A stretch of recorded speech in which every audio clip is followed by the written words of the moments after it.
नमस्कार मित्रांनो, आपण सगळे येत्या 20 तारखेला मतदानाच्या दिवशी पोलिंग एजंटचं काम करणार आहोत. त्याच मुख्य जबाबदाऱ्या समजून घेण्यासाठी हा व्हिडिओ. पोलिंग एजंट म्हणजे मतदान केंद्राच्या आतमध्ये उमेदवारांचे अधिकृत प्रतिनिधी. म्हणजे त्या दिवशी उमेदवारा इतकेच अधिकार तुम्हाला पोलिंग एजंटना असणार आहेत. असं समजा की तुमच्या मतदान केंद्रावर तुम्हीच उमेदवार आहात. ही अत्यंत महत्त्वाची जबाबदारी आहे. पोलिंग एजंटला आपलं काम करण्यासाठी काय काय लागतं ही यादी बघा. मूळ नियुक्तीपत्र फॉर्म 10, आपलं ओळखपत्र मतदान किंवा आधार कार्ड, या ओळखपत्रावर मतदान अधिकाऱ्यांची सही घेतली पाहिजे. शक्यतो आदल्याच दिवशी ती घ्या पोलिंग पार्टी गावात दाखल झाल्यावर. सर्वात अलीकडची मतदार यादी, बूथ क्रमांकाप्रमाणे दिलेल्या EVMचे नंबर आणि राखीव EVMचे नंबर हे अत्यंत महत्त्वाचं आहे. मयत, स्थलांतरित आणि खोटे मतदार असलेल्यांची यादी, हेच आपल्याला बोगस मतदान थांबवायला मदत करणार. मतदानाचा आकडा समजण्यासाठी आकड्यांची यादी आणि तक्रार नोंदवण्यासाठी 2 रुपयाची नाणी, त्याशिवाय कागद, पेन्सिल इत्यादी. मॉक पोल म्हणजे EVMचं चाचणी मतदान. EVM तपासण्याची ही तुमची एकमेव संधी आहे, त्यामुळे ही चुकवू नका. मॉक पोलसाठी मतदान केंद्रावर सकाळी 5 वाजता हजर राहायचं आहे. त्याच्यासाठी सकाळी 4 वाजता उठून तयारी करायची आहे आणि लवकर झोपायचं आहे आदल्या दिवशी. कोणत्याही परिस्थितीत उशीर होता कामा नये, नाहीतर आपल्या उमेदवारांचं बरंच नुकसान होऊ शकतं. मॉक पोलच्या आधी EVMचे क्रमांक तपासायचे आहेत. तिन्ही पार्ट EVMचे बॅलेट युनिट, कंट्रोल युनिट आणि VVPAT याच्यावरचे क्रमांक तुम्हाला दिलेल्या क्रमांकाशी जुळवा. जुळत नसतील तर तक्रार करा. त्यानंतर तिन्ही युनिटवरचे सील तपासून पहा. अशा पद्धतीचे सील कंट्रोल युनिटवर असतील आणि बॅलेट युनिटवरही असे गुलाबी सील असेल. VVPAT युनिटवरचेही सील असेल. हे तिन्ही सील तपासून बघा आणि कोणतेही सील तुटले असल्यास ताबडतोब तक्रार करा. EVM अशा पद्धतीने ठेवलं गेलं पाहिजे. कंट्रोल युनिट अधिकाऱ्यांच्या टेबलवर आणि मतदान कक्षात VVPAT आणि बॅलेट युनिट, हे तिन्ही युनिट अशा पद्धतीने केबलने एकमेकांना जोडलेले असले पाहिजेत. एकपेक्षा जास्त बॅलेट युनिट असेल तर त्यांची रचना डावीकडून उजवीकडे आहे की नाही हेही तपासून घ्या. आता मॉक पोल सुरू होईल. मॉक पोलमध्ये किमान 50 मतं टाकली जातात. गरज असेल तर अधिकाऱ्यांना विनंती करून जास्त मतं टाका. सर्व बटणं नीट चालत आहेत की नाही याची खात्री करून घेण्यासाठी नोटासह सगळ्या उमेदवारांची बटणं किमान 2 वेळा दाबून बघा. त्या बटनाच्या शेजारचाच दिवा पेटला पाहिजे आणि बीप असा आवाज आला पाहिजे. त्याच उमेदवाराची चिठ्ठी VVPATमध्ये पडली पाहिजे. मॉक पोलमध्ये लक्ष देऊन सगळ्या उमेदवारांना किती मतं पडली आहेत आणि नोटाला किती मतं पडली आहेत ह्याची नोंद तुम्हाला दिलेल्या कागदात करा. सगळी मतं टाकून झाल्यानंतर अधिकारी क्लोज बटन दाबतील. मग मतदान बंद होईल आणि मग रिझल्ट बटन दाबतील.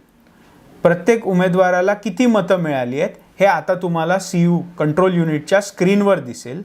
अगोदर जी नोंद तुम्ही केली आहे त्याच्याशी हे आकडे जुळले पाहिजेत. तसंच एकूण मतदान किती झालं आहे हाही आकडा जुळला पाहिजे आणि VVPATमध्ये पडलेल्या चिठ्ठ्यांची एकूण संख्या तीही जुळली पाहिजे. हे सगळं जर संतोषजनक असेल तर मग क्लिअर बटन दाबले जाईल. आता सगळी मतं 0 होतील आणि ते झालेलं तुम्हाला स्क्रीनवर दिसेल. याची खात्री करणं सर्वात महत्त्वाचं आहे. सगळी मतं मतदानाच्या पूर्वी 0 झालीच पाहिजेत. VVPATची पेटी रिकामी आहे याचीही खात्री करणं गरजेचं आहे. हे जर झालं त्याच्यानंतर अशा पद्धतीचे ग्रीन पेपर सील कंट्रोल युनिटच्या आतल्या दरवाजाला लावलं जाईल आणि स्पेशल टॅग सील लावलं जाईल आणि त्यानंतर पट्टी सील लावून अशा पद्धतीने कंट्रोल युनिट तयार केलं जाईल. या तिन्ही सीलवर तुम्हाला सही करायची आहे. VVPATच्या सीलवरही सही करायची. एवढं लक्षात ठेवा की मॉक पोलच्या वेळेच्या आणि मतदानानंतरच्या सगळ्या सीलवर तुम्हाला सही करायची. आता प्रत्यक्ष मतदानाला सुरुवात होईल.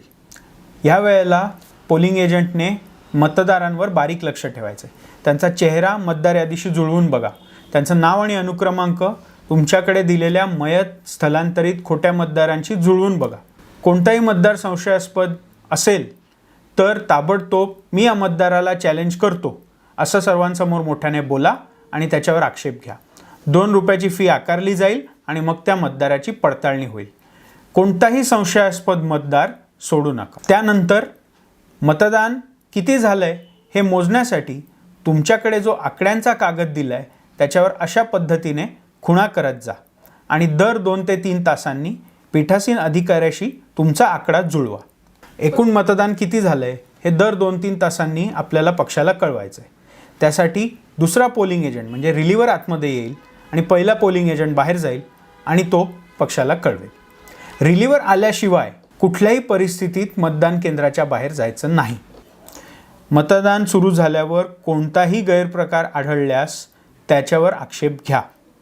तुम्हाला पक्षाकडून एक नंबर दिला जाईल वॉर रूमचा. कुठलाही गैरप्रकार झाल्यास त्याच्यावर फोन करा.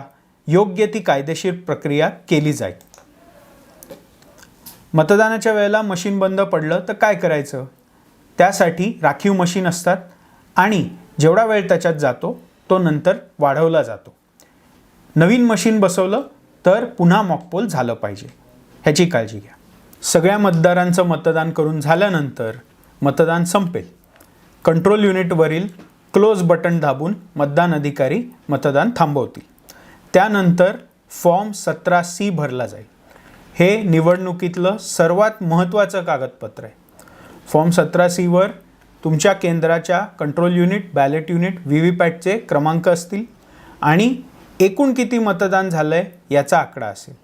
त्याशिवाय अनेक वेगवेगळी माहिती असेल, जसं की मतदान सुरू होण्याची वेळ, संपण्याची वेळ इत्यादी. अशा पद्धतीचा फॉर्म 17C असतो. त्याच्यावर सगळी माहिती बरोबर भरली गेली आहे ह्याची खात्री करा आणि मगच त्याच्यावर सही करा. फॉर्म 17Cची साक्षांकित प्रत म्हणजे खरी कॉपी मिळाल्याशिवाय बूथ सोडायचं नाही कोणत्याही परिस्थितीत. फॉर्म 17C मिळणं आपला अधिकार आहे आणि मतदान किती झालं त्याचा तो एकमेव पुरावा आहे. त्यामुळे फॉर्म 17C घेतल्याशिवाय जाऊ नका.